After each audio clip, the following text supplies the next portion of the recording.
پشت پرده به بالهای سیاسی اهمیت نمیده و شطرنج باز خوبی.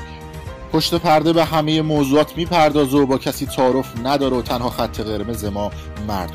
ما اجازه نمیدیم که رسانه‌ها از عدم سواد رسانی مردم سوء استفاده بکنند. پشت پرده.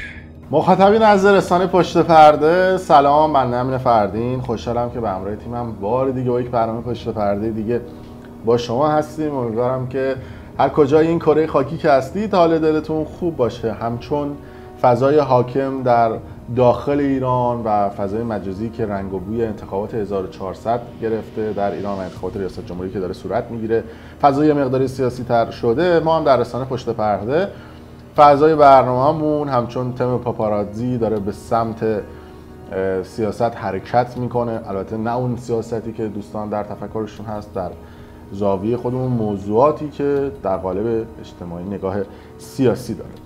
امروز میخوام راجع به سلبریتی هایی صحبت بکنیم که در طول یک دهه گذشته خیلی این پولا بهشون ساخته و حالا میبینیم با نزدیک شدن به انتخابات 1400 گویا خوب بهشون پرداخت شده، یا قراره توسط تهیه کننده در فیلم ها بهشون پرداخت بشه، یا قبلا با کیفیت بهشون پرداخت شده یا پرداخت شده. در صورت یه اتفاقی افتاده و یه عدهشون کلا دارن انتخابات رو حمایت میکنن، یه عدهشون دارن یه سری کاندیدای مشخص رو حمایت میکنن. حالا یکی دو روز دیگه هم این رنگ و بوی، این لوگو هم برعکس دوستان. من باید اینوری بگیرم که قشنگ درست بشه. متوجه هم شدم، اشکال هم نداره.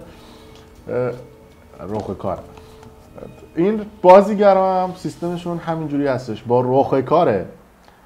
وطن پرستی و ایران دوستی به یارو میگن چقدر میپرداختین صحبت ها.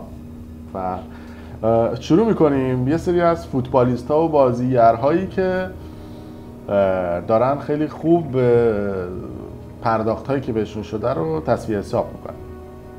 نفر اول خانم بهنوش بختیاری هستن که اصلا ایشون نیاز به معرفی ندارن. واسه فالوور دست به هر کاری زدن. در طول انتخابات های مختلف هم مثل آفتاب پرست رنگ عوض کردن و یه مدت حمایت میکنن از آقای روحانی، قبلترش از آقای احمدی نژاد. خلاصه هر کسی که یه سود و منفعتی واسه شون داشت، خانم بهنوش بختیاری ازش حمایت میکنن. این دوره هم کلا یه حمایتی از سیستم رایگیری که حالا خدا میدونه چقدر بهشون پرداخت شده، ولی خب به هر حال برای ارز تخم مالی این روزها لازم هستش این صحبت ها. ببینید برای دوم خیلی جالب هستش، آقای رضازاده هستش. آقای رضازاده که قهرمان جهان و المپیک و رکورددار المپیک در رشته وزنه برداری هستن، ایشون دوگانه هستن، دوگانه سوزن. یعنی هم از یک کاندیدای خاص حمایت کردن، هم در تلویزیون آوردنشون. کلا انتخابات رو ایشون اومدن و حمایت کردن و گفتن که برید در انتخابات. اول از آقای رئیسیشون حمایت کردن. آقای رضازاده کلا خیلی پول دوست دارن. در دوره‌های قبلی از آقای احمدی نژاد حمایت می‌کردن، در دوره بعدش از آقای روحانی حمایت کردن، در این دوره هم از آقای رئیسی. یعنی ایشون لامصب مثل پرچم می‌وزن و آقای رضازاده‌ای که مادام العمر از فعالیت‌های ورزشی محروم شده بودن به خاطر اون جنگی که در اتفاقات جهانی رخ داد، در مسابقات جهانی و یه سری از ورزشکارا رو دوپینگی اعلام کردن. آقای رضازاده هم محروم شد به خاطر کسی که در این موضوع بودن. از اون طرف حتی خیلی بهشون خوب پرداخت شد و چند سال پیش اومدن و املاک‌های توی دبی رو ایشون تبلیغ کردن. املاک‌هایی که در طول سال‌های و ماه‌های گذشته دیدیم که خیلی بازیگران دارن تبلیغ میکنن. کسی که یا ابوالفضل و وطن دوستی و این چیزا داره خیلی بهش منتقد میکنن که آقا شما با تبلیغاتی که برای املاک توی دبی میکنید دارید یه کاری میکنید که ارز از کشور خارج بشه. اول عرض ارادت ایشون رو خدمت آقای رئیسی ببینیم که ماشاءالله خیلی خوبم پول گرفتن. چیزی که گفته میشه در محافل خصوصی بیش از 2 میلیارد تومان پول گرفته بودن برای اینکه از آقای رئیسی حمایت بکنن. ببینید. من حسین رضازاده هستم، قهرمان وزنه‌برداری جهان و المپیک.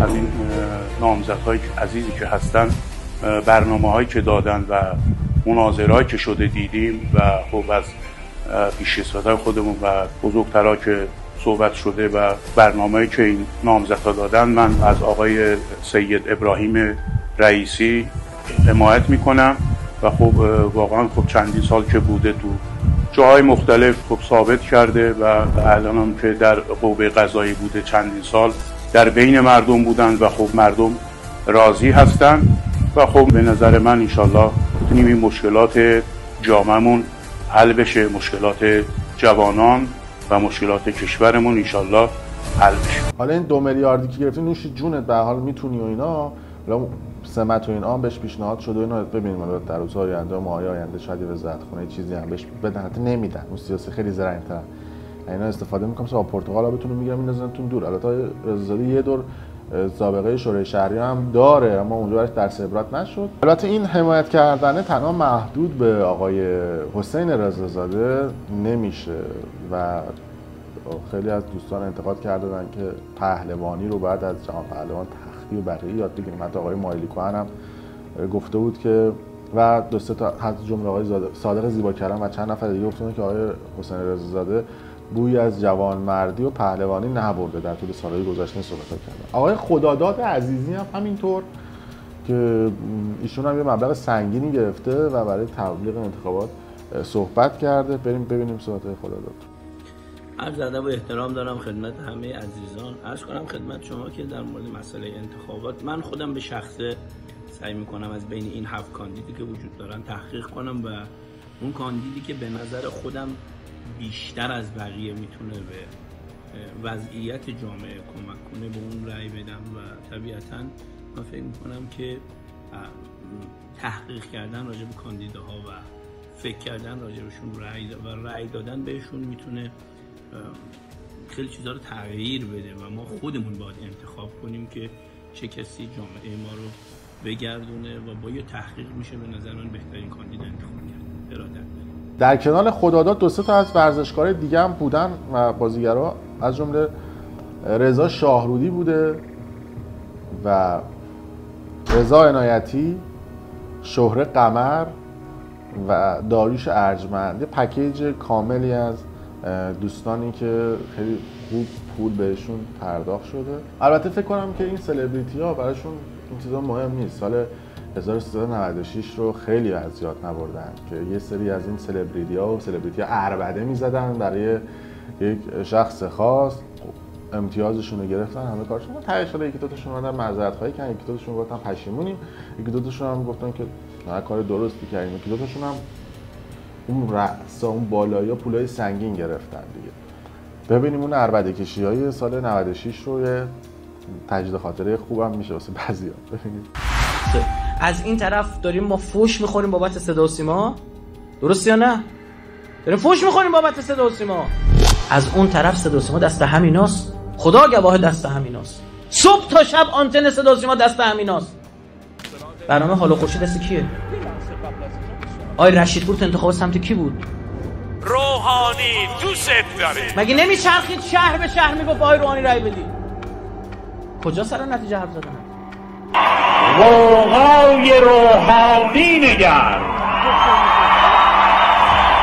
شاید دیگه مطمئن شدیم که انتخابات نتیجهش با دلخواه ما بوده که اون قوقا نیست. مگه نمیگفتید دلار 5 تومن خواهد شد؟ کی الان جوابگوی بدبخت شدن مردمه؟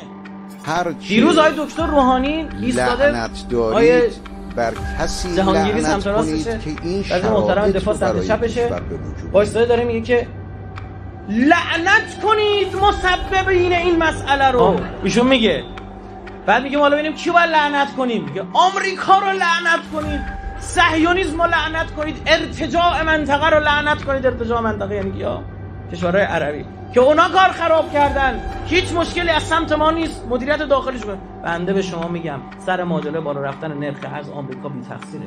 آمریکا چیه؟ بی تقصیر. ترامپ پدر سوخته است اما گردن ترامپ نندازید، نامردی.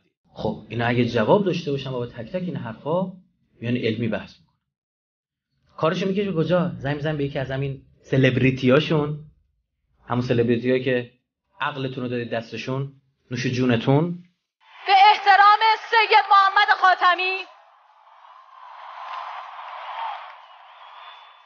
که شرفش و اعتبارش دیگه فقط سرمایه خودش نیست، سرمایه ما، سرمایه اصلاحات، سرمایه تغییر برای ایران و پشتوانه آینده ماست.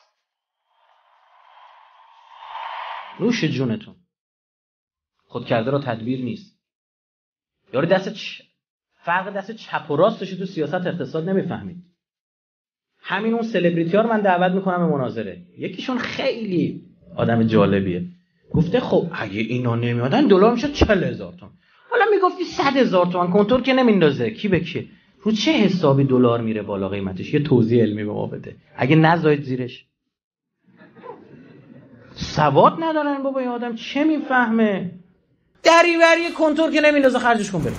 اینا مال مردمن مگه؟ اینا مگه با مردمن؟ مگه اینا از مردمن؟ مگه اینا برای مردمن؟ مگه اینا نماینده مردمن؟ اینا کجا دادشون در اومد؟ اونجایی که عوارض خروج گرون شد. دقیقاً همونجا که خودشون پول میدادن. کجا دادشون در اومد؟ اونجا که دلار رفت بالا و اون آقایی که برای پسرش میگفت ماهی $10,000 میفرستم اون طرف، حالا $10,000 حالا 3 برابر بس پول میداد. بله، این هم سلبریتی ها و سلبریتی های دوزاری که واسه 2 قرون پول وارد فضای سیاسی میشن. 4 تا سوال سیاسی هم ازشون بپرسی چیزی از گوش کوبیده تشخیص نمیدن. مثلا 2 تا قوه رو بگی، 2 تا وزیر رو بگی نمیدونم. بعد میگم برای وطن پرستی بوده. همین واسه وطن پرستی میدونم.